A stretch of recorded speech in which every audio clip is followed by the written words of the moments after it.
Okay.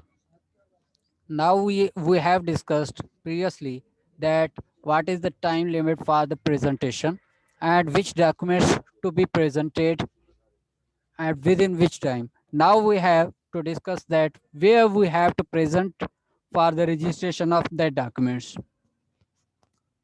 Section 28 of the Registration Act 1908 provides that documents affecting immovable property mentioned in Section 17 A, B, C, D, E, and Section 17, subsection 2, etc., shall be presented for the registration in the office of sub-registrar within whose sub-district the whole or some portion of the relevant property situates.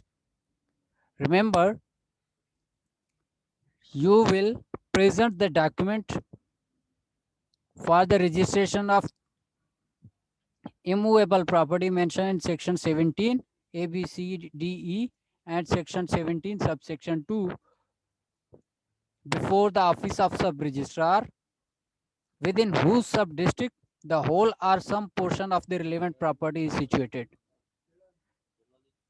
Regarding other documents, it has been stipulated under section 29 of the Act that every document not being a document referred to in section 28 or a copy of the decree or order may be presented for the registration either in the office of sub-registrar in whose sub-district the document was executed or in the office of any other sub-registrar under the state government at which all the persons executing and claiming under the documents desire the same to be registered. अगर immovable property के मुतालिक कोई भी document है तो section 28 कह रहा है कि उसी सब रजिस्ट्रार के ऑफिस में हम इन्हें प्रेजेंट करेंगे जिसके सब डिस्ट्रिक्ट में वो प्रेजेंट जिसके सब डिस्ट्रिक्ट में वो सिचुएट कर रहा हो या कोई पोर्शन। बाकी जो डॉक्यूमेंट्स हैं other than those mention in section 28 as per section 29 वो आप किसी भी सब डिस्ट्रिक्ट में रजिस्टर करवा सकते हैं किसी भी सब डिस्ट्रिक्ट के सब रजिस्ट्रार के ऑफिस में जहाँ पे आपने या तो वो डॉक्यूमेंट एग्जीक्यूट किया हो या उस डॉक्यूमेंट के ज़रिए आप उसकी रजिस्ट्रेशन क्लेम कर रहे हैं कि ये इसकी फॉर एग्जांपल डिलीवरी जो है इसकी यहाँ पे करनी थी इन गुड्स की इन प्रोडक्ट्स की डिलीवरी यहाँ पे करनी थी लिहाजा इस वजह से इसकी रजिस्ट्रेशन यहाँ पे होनी चाहिए। सो रिमेंबर द रजिस्ट्रेशन हमें हर हाल में कहाँ करनी पड़ेगी सब रजिस्ट्रार के ऑफिस में। Is it clear? Is it clear to all of you?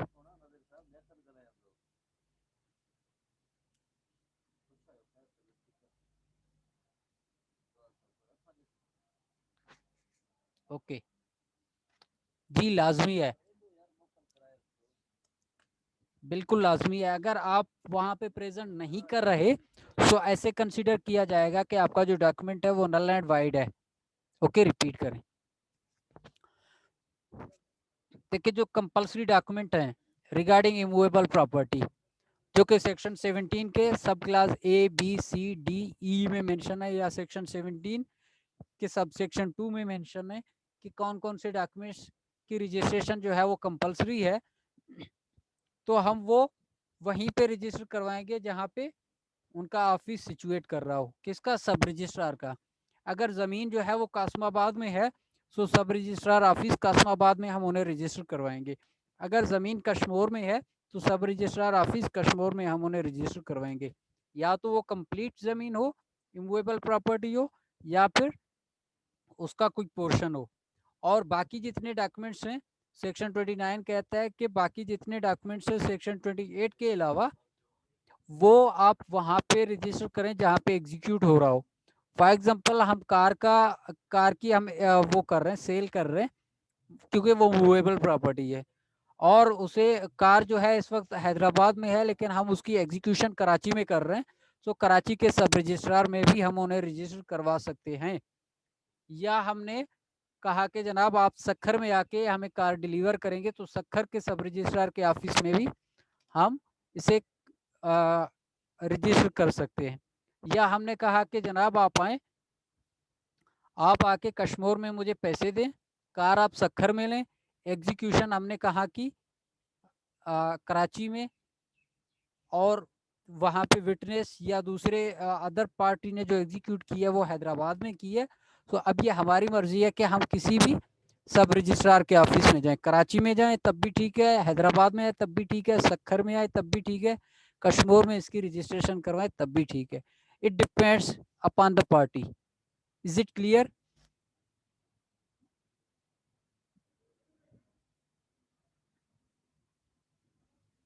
Okay, moving further. Sir એને કે રિપીટ કર્યો થોડો. ओके, मैं ये चाहूँगा कि स्टूडेंट्स में से कोई इसे रिपीट करे, because I have repeated this for the 3 times. Anyone?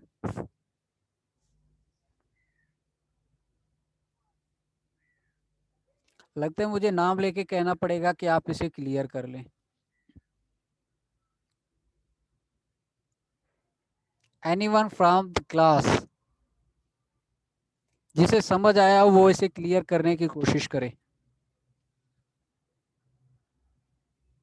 इसका मतलब है किसी को समझ में नहीं आया। सर हम करें? जी प्लीज। सर डॉक्यूमेंट्स ऐसे इमूवेबल प्रॉपर्टी के जो डॉक्यूमेंट्स होते हैं उसकी रजिस्ट्रेशन के लिए अगर हमने जस्ट सपोज हमें वो पहले रजिस्ट्रेशन उसकी रजिस्ट्रेशन करवानी होती है सब रजिस्ट्रार के पास जाकर, लेकिन जस्ट सपोज अगर कोई ऐसी प्रॉपर्टी है जो हमने डिफरेंट सिटी में ख़रीदी हो, तो अगर हम उसकी रजिस्ट्रेशन अपनी सिटी में करवाना चाहें तो करवा सकते हैं एंड उस सब रजिस्ट्रार के पास जाकर। सर ऐसी देखें, जो कंपल्सरी रजिस्ट्रेशन है इमूवेबल प्रॉपर्टी के, रिमेंबर जो सेक्शन 28 और 29 में डिफरेंस है वो है इमूवेबल प्रॉपर्टी की। जो सेक्शन 28 है दैट डील्स के वो इमूवेबल प्रॉपर्टी जिसकी रजिस्ट्रेशन कंपल्सरी हो, हम ये वहां पे रजिस्टर करवाएंगे जिस सब रजिस्ट्रार के सब डिस्ट्रिक्ट में वो प्रॉपर्टी सिचुएट कर रही हो। जहाँ पे इमूवेबल प्रॉपर्टी होगी रजिस्ट्रेशन वहीं पे होगी। बाकी जो है मूवेबल प्रॉपर्टी के जहाँ पे एग्जीक्यूट हुआ हो या कोई ट्रांजेक्शन हुई हो या कोई ऐसा पार्ट जो वहाँ पे हम अपना राइट क्लेम कर रहे हो, सो वहाँ पे भी हम फिर हमारे पास अख्तियार होगा कि हम कहीं पे भी रजिस्टर करवा सकते हैं।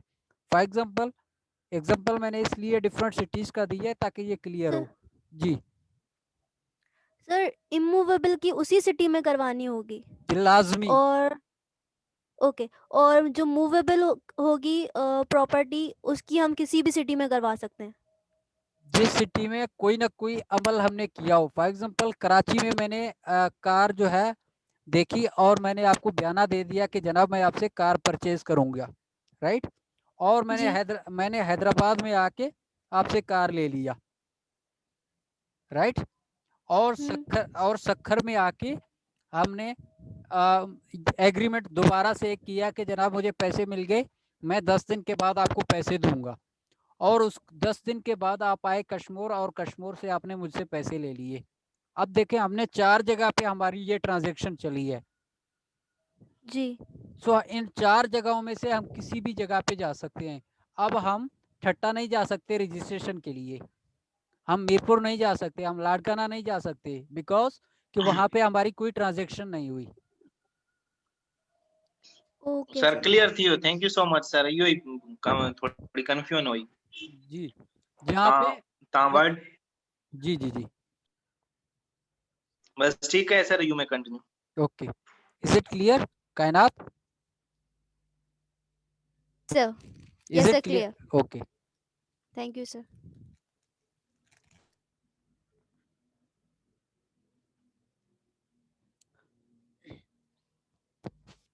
नाउ हमने पहले डिस्कस किया था कि कौन कौन से बंदे हैं जो ये रजिस्टर करवा सकते हैं। ये हमने डिस्कस नहीं किया था, बल्कि हमने इतना ज़रूर कहा था कि अगर अनऑथोराइज्ड पर्सन है उसने अगर किया तो फिर भी हम री रजिस्ट्रेशन करवा सकते हैं। इसका मतलब है कि कुछ बंदे हैं ऑथोराइज्ड, सिर्फ और सिर्फ वही कर सकते हैं।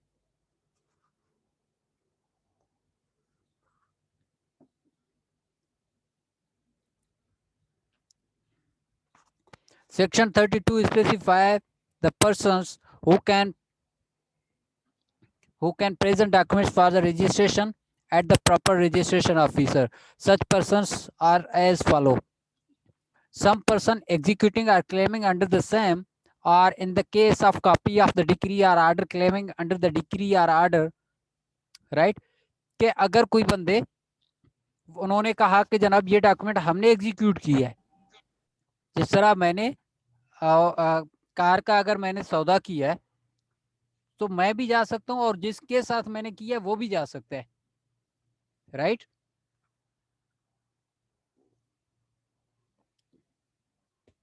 या कार आप दोनों को थी, उसमें मेरा कोई रोल मेरा कोई काम नहीं था, मगर मैंने कोर्ट में आके केस दाखिल किया, जनाब ये कार मेरा था, मेरी कार चोरी हो गई थी, उसके बाद इन्होंने फॉर्जरी करके ये डॉक्यूमेंट्स अपने नाम पे करवा लिए। सो कोर्ट ने मुझे ये डिक्लेयर किया कि जनाब आप जाए अपने नाम पे रजिस्टर करवा लें, वाकई ये फ्रॉड हुआ है। सो कोर्ट के ऑर्डर या डिक्री को लेके अगर मैं फिर भी मैं जा सकता हूँ, अपने डॉक्यूमेंट्स को रजिस्टर करवा सकता हूँ। The representative of assign of such person or the agent of such person, representative are assigned duly authorized by the power of attorney, executed and authenticated as the manner provided under section 33 of the said act. Section 33 में यह है कि या तो उस बंदे का agent हो, रजिस्टर्ड एजेंट हो, रिकॉग्नाइज्ड एजेंट हो, नंबर 1, या उस बंदे को मैंने असाइन किया है, लिख के दिया कि जनाब आप जाएं और आप जाके इस डॉक्यूमेंट को रजिस्टर करके आए, मैंने उसे असाइन किया है, या वो मेरा एजेंट है या वो मेरा अटॉर्नी है। अटॉर्नी कौन सा? Remember, special power of attorney as per section 33। General power of attorney के पास ये पावर नहीं होंगे कि वो जाए और रजिस्ट्रेशन करवा सके। Section under section 33 of the registration act, a special power of attorney is required. A general power of attorney will not do.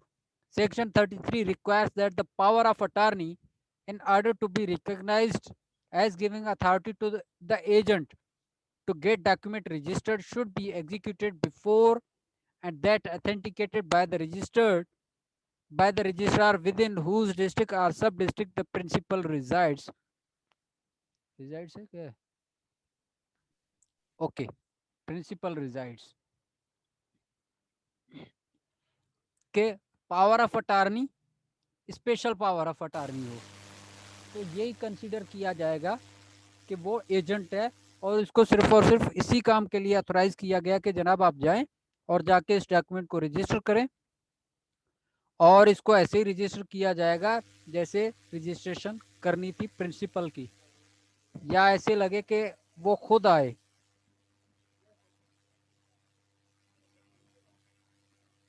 Is it clear?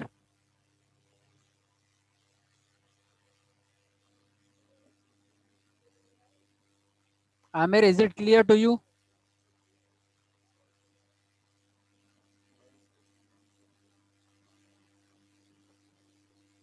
Ji sir ji.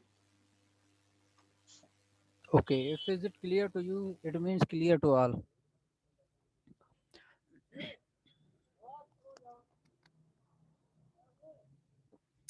Now, whether registrar has power to refuse registration or not?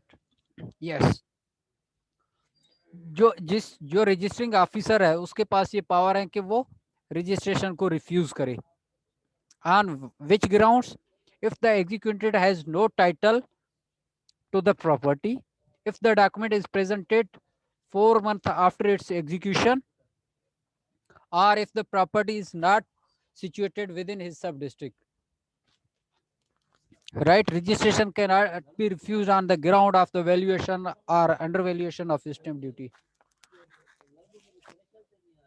अब या तो वो बंदा title ही नहीं है, उसके नाम पे प्रॉपर्टी नहीं है, तो वो कह रहा है कि जनाब बस कर लें मेरे नाम पे कर लें। भाई ऐसे कैसे कर लें जब तक आप ऑनर नहीं है। सेकंडली, कि अगर डॉक्यूमेंट प्रेजेंट किया गया हो आफ्टर लेप ऑफ टाइम, 4 मंथ के बाद किया गया, तब भी वो रिफ्यूज कर सकता है। अगर डॉक्यूमेंट किसी मैनर ने प्रेजेंट किया तब भी वो रिफ्यूज कर सकते हैं, या जो हमने सेक्शन 28 में डिस्कस किया था कि वो डॉक्यूमेंट वहां पे रजिस्टर होंगे जहां पे हम हमारी इमूवेबल प्रॉपर्टी सिचुएट करेगी।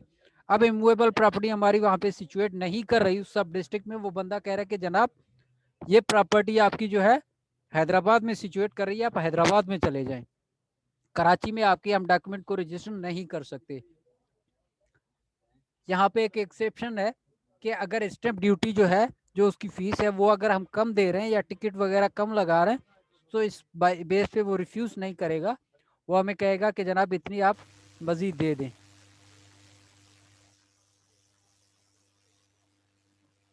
Is it clear?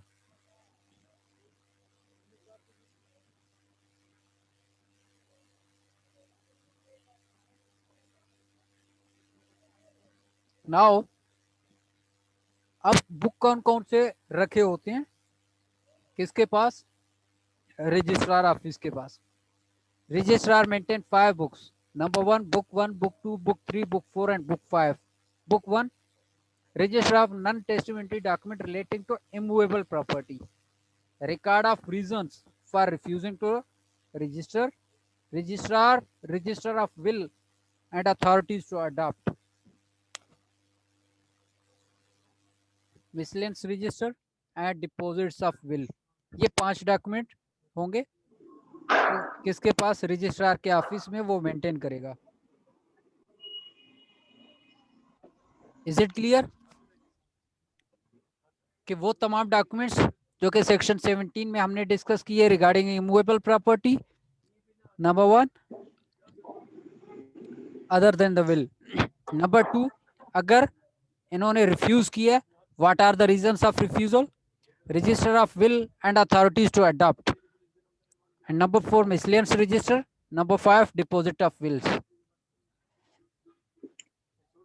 Sir miscellaneous register sir ने ये दो डिफाइन के जो भाई मिसलेनियस जो है वो आम जो रफ वर्क है भाई, कोई ऐसा डॉक्यूमेंट आया ऑप्शनल का तो वो भी इसमें हमने डाल दिया, या कोई और लेटर इशू हुआ है, या लेटर हमने कोर्ट का ऑर्डर आया है, या दूसरा तीसरा ABCXYZ, जो रफ वर्क है जो कहीं पे फिट ना है तो उसे यहाँ पे हम फिट कर देते हैं। Okay okay sir, okay sir. Okay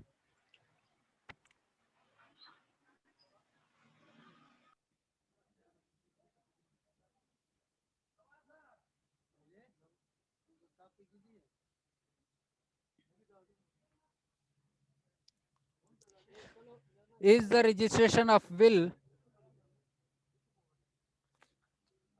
optional? Explain the manner in which it may be registered for the registration, presented for the registration. As provided in section 18 of the Registration Act 1908, registration of will is optional, right? As provided, कहाँ गया?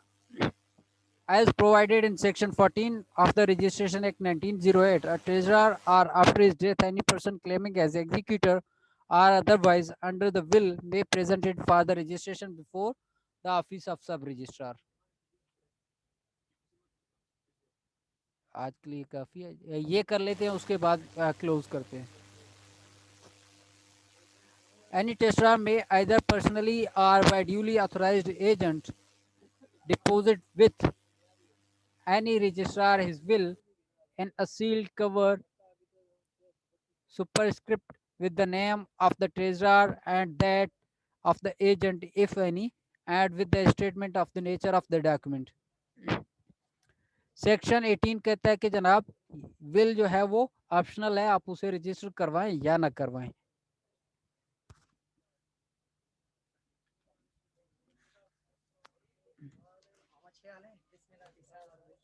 Section 40 कहता है कि जनाब treasurer खुद या उसके death के बाद कोई भी बंदा जो उसे एग्जीक्यूटर या उस विल के अंदर नॉमिनेट किया गया हो या कोई क्लेम कर रहा हो कोई इंटरेस्ट, तो फिर वो बंदा भी रजिस्टर करवा सकता है before the office of registrar. या जो मरने वाला है अपने मरने से पहले खुद पर्सनली या किसी ऑथराइज्ड एजेंट के थ्रू रजिस्ट्रार के ऑफिस में अपना विल सील्ड फॉर्म में जमा करवा दे और उसके ऊपर लिख दे कि जनाब ये डॉक्यूमेंट इससे रिलेटेड है। On receiving such document the registrar on being satisfied shall transcribe his registrar book number 5 the superscription and shall note the date, time, month, etc. on such receipt and shall then place and return the sealed cover in his fireproof box. Right कि जब ये registrar को मिलेगा, remember will जो है हम registrar के office में जमा करवाएंगे, सब रजिस्ट्रार के ऑफिस में नहीं। ठीक, अगर इमूवेबल प्रॉपर्टी है विल में तो फिर सब रजिस्ट्रार के पास जाएंगे, अदरवाइज विल के मामले में हम रजिस्ट्रार के पास डायरेक्ट जाएंगे। रजिस्ट्रार की ड्यूटी ये होगी कि अगर उसे वो डॉक्यूमेंट मिल रहा है तो वो डेट, टाइम, मंथ, प्लेस वगैरह मेंशन करेगा कि इस बंदे ने दिया इस वक्त, इस टाइम, इस ये और वो एक रिसिप्ट बनाएगा और उसे बंदे को देगा और उसके बाद उसे रखेगा फायर प्रूफ बॉक्स में। और अगर वो बंदा मरने से पहले उस चीज को विथड्रा करना चाह रहा है, वापस लेना चाह रहा है, तो वो एप्लीकेशन देगा रजिस्ट्रार को और रजिस्ट्रार उसे वापस कर देगा, हाँ भाई ठीक है आप अपना ले जाओ। Is it clear?